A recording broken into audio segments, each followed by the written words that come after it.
வணக்கம். தினசரி வானிலையும் அதனை சார்ந்த அறிவியலும். இன்று நவம்பர் 17 கார்த்திகை 1. வங்கக்கடலில் அடுத்தடுத்த 3 நிகழ்வுகள் எதிர்பார்த்த நிலையில் 4வது தீவிர நிகழ்விற்கான வாய்ப்புகள் தொடங்கியிருக்கிறது.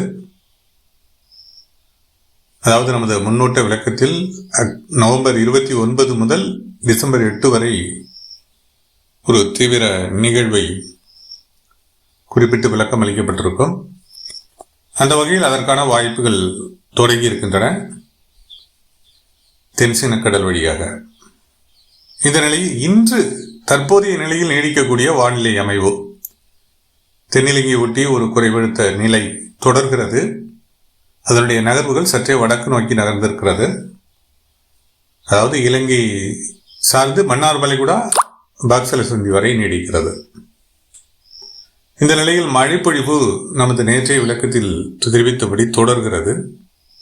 எங்கெல்லாம் இன்று வலுவடையும், எந்தெந்த மாவட்டங்களில் இது பரவலாகும், இன்றைய நிலையில் மழை வாய்ப்புகள் எங்கு கனமழை பொழிவை ஏற்படுத்தக்கூடும், எந்த அளவிலான எனது தனிப்பட்ட வானிலை விளக்கம். வணக்கத்துடன் சி. அண்ணாதுரை. தென்னிலங்கை ஒட்டி தற்போது நீடிக்கக்கூடிய அந்த குறைவழுத்த நிலை வலுப்பற்றே நீடிக்கிறது. மன்னார் வளைகுடா பாக்சலசந்தி வரை அதனுடைய நீட்சி அமைந்திருக்கிறது. வளிமண்டல மேலடுக்கிலும் இது வலுவுடன் காணப்படுகிறது. மேலும் கிழக்கு திசையிலிருந்து காற்றினை வெகுவாக வடகடலோர மாவட்டங்கள் தொடங்கி டெல்டா மற்றும் தென் கடலோர மாவட்டங்கள் நோக்கி அடுத்த கட்டமாக வலுப்படுத்த இருக்கிறது காற்று குவிதலை. இந்த நிலையில் இன்று காலை முதலே வடகடலோர மாவட்டங்களில் மழைப்பொழிவு வலுவடைந்து கடலோர பகுதிகளில் வலுவடைந்து அதனுடைய உள்பகுதிகளிலும் கடலோர மாவட்டங்களில் நீடித்து வருகிறது. சென்னை, செங்கல்பட்டு, காஞ்சிபுரம், விழுப்புரம், கடலூர், பாண்டிச்சேரி பகுதிகள் இதெல்லாம் இன்று காலை முதலே மழைப்பொழிவு தொடங்கி நீடித்து வருகிறது. இது அடுத்து வரக்கூடிய மணி நேரங்களில் சற்று இடைவெளியுடன் மீண்டும் தொடரக்கூடும். அதே போல டெல்டா மாவட்டங்களில் மேகம் சூழ்ந்த மேகம் போர்த்திய வானிலை, ஆங்காங்கே லேசான மிதமான மழைப்பொழிவு ஏற்பட்டு வருகிறது. கடலூர், மயிலாடுதுறை, நாகப்பட்டினம், திருவாரூர், தஞ்சாவூர், புதுக்கோட்டை மாவட்டத்தினுடைய கிழக்கு பகுதிகளிலும் மேகமூட்டமான மேகம் சூழ்ந்த வானிலை தொடர்கிறது. வரும் மணி நேரங்களில் மழைப்பொழிவு ஆங்காங்கே வலுவடையும். இந்த டெல்டா மாவட்டங்களை பொறுத்தவரை அரியலூர் இந்த மாவட்டங்கள் சார்ந்தும் வரும் மணி நேரங்களில் கடலோர பகுதிகளில் ஆங்காங்கே கனமழை பொழிவிற்கான வாய்ப்புகள் இருக்கின்றன. உள்பகுதிகளிலும் ஆங்காங்கே மழைப்பொழிவு கனமழை பொழிவாக ஏற்படக்கூடும். தற்போதைய இடைவெளியை கடந்து தூறல் மற்றும் லேசான மிதமான மழைப்பொழிவாக தொடரக்கூடிய இந்த மழைப்பொழிவு நாகப்பட்டினம், திருவாரூர், மயிலாடுதுறை, அரியலூர், கடலூர், தஞ்சாவூர் மற்றும் புதுக்கோட்டை மாவட்டத்தினுடைய கிழக்கு பகுதிகள், ராமநாதபுரம் மாவட்டத்தினுடைய கடலோர பகுதிகள் இங்கெல்லாம் வரும் மணி நேரங்களில் மழைப்பொழிவு வலுவடையும், தீவிரமடையும். சிறிய இடைவெளிகளுடன் இந்த மழைப்பொழிவானது தொடரும். நாளை வரை இந்த மழை வாய்ப்புகள் தொடரக்கூடும். வடகடலோர மாவட்டங்களிலும் அறிவிக்கப்பட்ட டெல்டா மாவட்டங்களிலும் தெற்கு கடலோர மாவட்டங்களிலும் நாளை வரை மழைப்பொழிவானது, தெற்கு கடலோர பகுதிகளில் நாளை வரை மழைப்பொழிவானது தொடரக்கூடும். மேலும் இன்றைய நிலையில் இந்த சுழற்சியினுடைய நகர்வுகள் மேலும் சற்று குமரிக்கடல் நோக்கி நகரக்கூடும், நகர்ந்து அமையக்கூடும். அவ்வாறான நிலையில் மழைப்பொழிவானது தெற்கு உள் மாவட்டங்களில் மழைப்பொழிவை இன்று பிற்பகல் வாக்கில் ஏற்படுத்தலாம். தெற்கு உள் மாவட்டங்கள்னா புதுக்கோட்டை மாவட்டத்தினுடைய மத்திய மேற்கு பகுதிகள் மற்றும் திண்டுக்கல் மத்திய மற்றும் கிழக்கு பகுதிகள், ஒரு சில இடங்களில் மேற்கு பகுதிகளிலையும் திண்டுக்கல் மாவட்டத்தில் மழைக்கான வாய்ப்புகள் இருக்கின்றன. மதுரை, சிவகங்கை இந்த மாவட்டங்கள் சார்ந்தும் இன்று மழைக்கான வாய்ப்புகள், லேசான மிதமான மழைப்பொழிவிற்கான வாய்ப்புகள், மேகம் சூழ்ந்த வானிலை, அதற்கான வாய்ப்புகள் இன்றைய நிலையில் இருக்கின்றன. அதேபோல தூத்துக்குடி, நெல்லை மாவட்டங்களிலும் கூட இன்று ஆங்காங்கே மழைப்பொழிவிற்கு வாய்ப்புகள் இருக்கின்றன. கடலோர பகுதிகளில் சற்று வலுவான மழைப்பொழிவிற்கு இன்றைய தினம் வாய்ப்புகள் ஏற்படலாம். எல்லாம் பிற்பகலுக்கு பிந்தைய நிலையிலேயே இந்த மாற்றங்கள் ஏற்பட தொடங்கும். மேலும் அடுத்த நகர்வில் மழைப்பொழிவானது மேற்கு தொடர்ச்சி மலை மாவட்டங்கள் கிட்டத்தட்ட தெற்கில் இருந்து குமரி, நெல்லை, தூத்துக்குடி, விருதுநகர், தென்காசி, தேனி இந்த மாவட்டங்கள் சார்ந்தும், அதே போல மதுரை, திண்டுக்கல், புதுக்கோட்டை, கோவை, ஈரோடு, நீலகிரி, திருப்பூர் இந்த மாவட்டங்கள் சார்ந்தும் நாளைய தினம், இன்று சற்று வாய்ப்புகள் குறைந்திருந்தாலும் நாளைய தினம் வலுவான மழைப்பொழிவிற்கு இங்கெல்லாம் வாய்ப்புகள் இருக்கின்றன. ஏன்னா தென்னிலங்கை ஒட்டி நீடிக்கக்கூடிய இந்த குறைவழுத்த நிலையானது குமரிக்கடல் வரை இது நகர்ந்து நீடிக்கக்கூடிய நிலையில் மத்திய மாவட்டங்கள்லையும் கரூர், திருச்சிராப்பள்ளி, நாமக்கல் இந்த மாவட்டங்கள் சார்ந்தும் மழைப்பொழிவு நாளைய தினம் பரவலடைய வாய்ப்புகள் இருக்கின்றன. தெற்கு உள் மாவட்டங்கள், மேற்கு தொடர்ச்சி மலை மாவட்டங்கள், தென் கடைக்கோடி மாவட்டங்கள் இங்கெல்லாம் வலுவான மழைப்பொழிவிற்கு நாளைய தினம் வாய்ப்புகள் ஏற்படலாம். நாளைய தினம் கடலோர மாவட்டங்களில் சற்று மழைப்பொழிவினுடைய தீவிரம் இன்றைய நிலையை விட குறைந்து காணப்படும். அதே நேரத்தில் மழைப்பொழிவு தொடரும். வடகடலோர மாவட்டங்கள், டெல்டா மாவட்டங்கள், தென் கடலோர மாவட்டங்களில், வடக்கு உள் மாவட்டங்களிலும் சேலம், தர்மபுரி, திருப்பத்தூர் மற்றும் கிருஷ்ணகிரி வரை மழை பரவலுக்கு நாளைய தினம் வாய்ப்புகள் இருக்கிறது.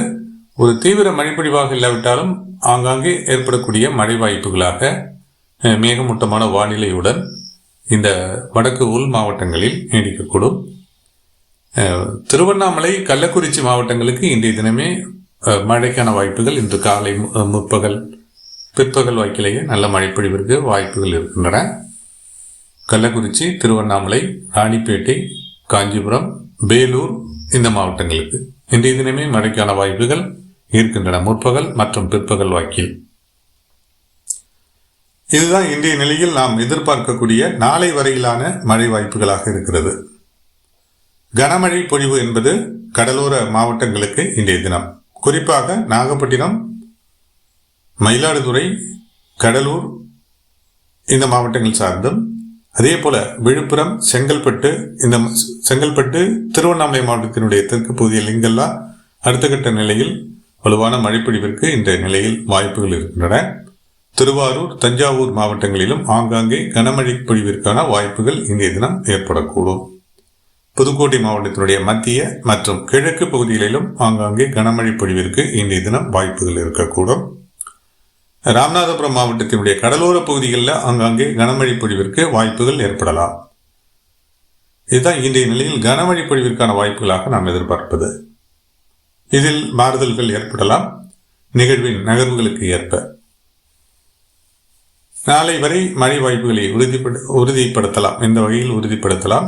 19, 20, 21, 23, 22, 23 இந்த தேதிகள் வரை அடுத்த சுழற்சி தென்மேற்கு வங்கக்கடல் மற்றும் தென்கிழக்கு வங்கக்கடல் சார்ந்து குறைவழுத்த நிலை வலுப்பெற்று அது மீள வட நோக்கி நகர மழைப்பொழிவானது கடலோர மாவட்டங்களுக்கான மழைப்பொழிவாக சற்று சுருக்கமடையும். 19, 20, 21, 22, 23 வரை 4ஆம் சுற்று மழைப்பொழிவு கடலோர மாவட்டங்களுக்கான மழைப்பொழிவாக, வடகடலோர மாவட்டங்கள் மற்றும் டெல்டா மற்றும் தென் கடலோர மாவட்டங்களுக்கான மழைப்பொழிவாக சற்று சுருங்கலாம். அல்லது நிகழ்வின் தீவிரத்தை பொறுத்து மத்திய மேற்கு மாவட்டங்கள், தெற்கு உள் மாவட்டங்களில் மழைப்பொழிவு ஏற்படுவதற்கான வாய்ப்புகள் இருக்கின்றன. 5ஆம் சுற்றாக தென்சினக்கடல் உறவாக நாம் ஏற்கனவே எதிர்பார்த்தபடி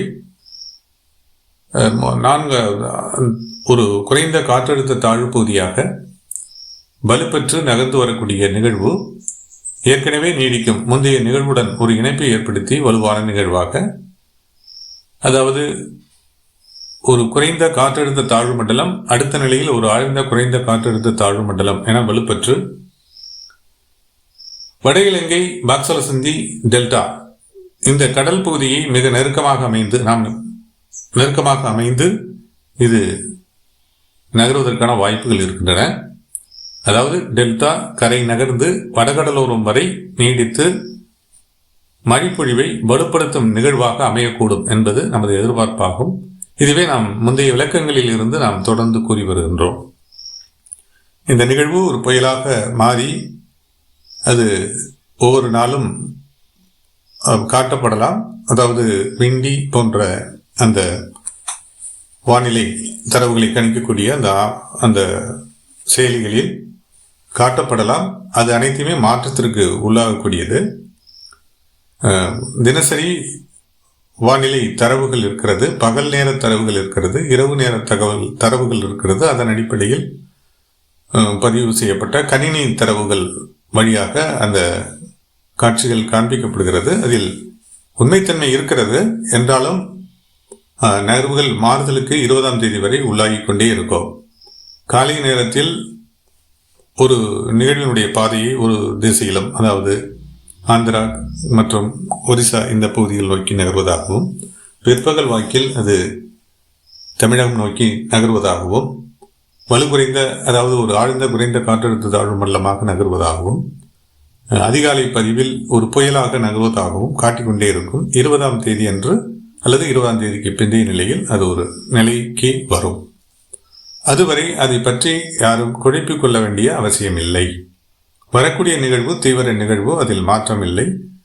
அதிகபட்சமாக ஒரு ஆழ்ந்த குறைந்த காற்றழுத்த தாழ்வு மண்டலமாக டெல்டா ஒட்டி நகர்ந்து அது வடகடலோரம் வரை நீடித்து வலுவான மழைப்பொழிவை ஏற்படுத்தும் நிகழ்வாக அமையும் என்பது நமது தற்போதைய வானிலை அமைவுடனான எதிர்பார்ப்பாக உள்ளது. என்றாலும் வானிலை என்பது மாற்றங்களுக்கு உள்ளானது. தொடர்ந்து கண்காணிப்போம். வானிலையில் ஏற்படும் மாற்றங்களுடன் மற்றும் ஒரு விளக்கத்துடன் மீண்டும் இணைகிறேன். இணைப்பில் நீடித்த அனைவருக்கும் நன்றி.